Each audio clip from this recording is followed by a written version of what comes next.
After approving the draft of the Gas Infrastructure Development Seas Amendment Ordinance in a cabinet meeting, then sending it to the President for signature, the Prime Minister decided on Monday to take notice of the benefit that might occur to various large stakeholders because of the ordinance, and announced on Wednesday that he was withdrawing it altogether.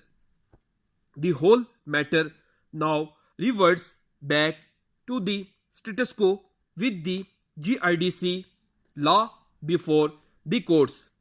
Various stay order in place while farmers and power consumers continue to pay the fees, which is some cases is being deposited with the government, and in other cases being retained by the producer pending the court decision.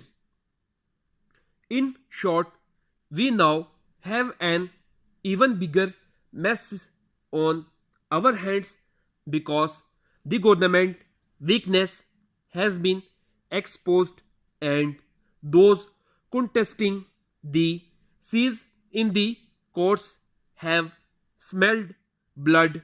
The reasoning behind the ordinance is sound, but the route of taking a presidential ordinance to legislate the amendments is problematic. Pragmatism suggests that it is better to break the impasse that has developed around the issue of GIDC rather than let the issue fester in the courts. Prime Minister Imran Khan has now tasked his Attorney General to move an application for urgent hearing in the Supreme Court. He also seeks to inform the nation that going to the courts carries a risk because the decision could result in no revenue collection at all, as opposed to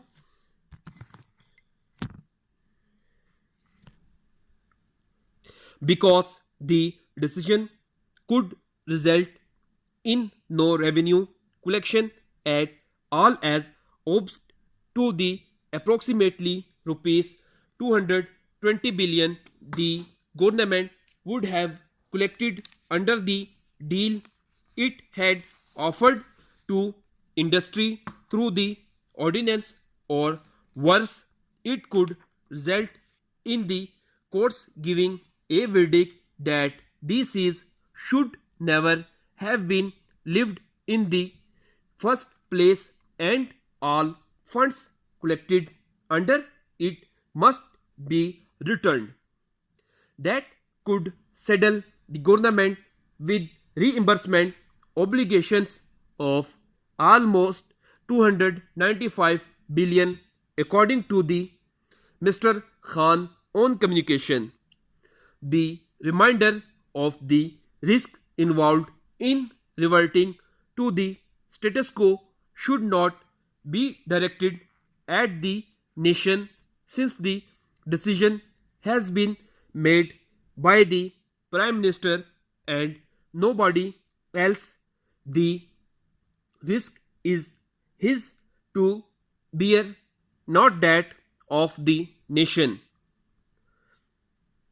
It is not clear on whose advice Mr. Khan has acted in reversing his own decision, and whether adverse commentary on TV played a role in swaying his mind. But the nation should not be blamed for this. Leadership involves taking responsibility for one's own decision and bearing their consequences. With this style of governance, vacillating and fearful. One is left wondering how the government intends to implement the tough choices that have to be made to successfully see the IMF program through. We are only 2 months into that program and already significant doubt about the seriousness at play are taking root. Updated dictation के लिए मेरे channel को subscribe करें, like करें और मज़ीद आगे share करें।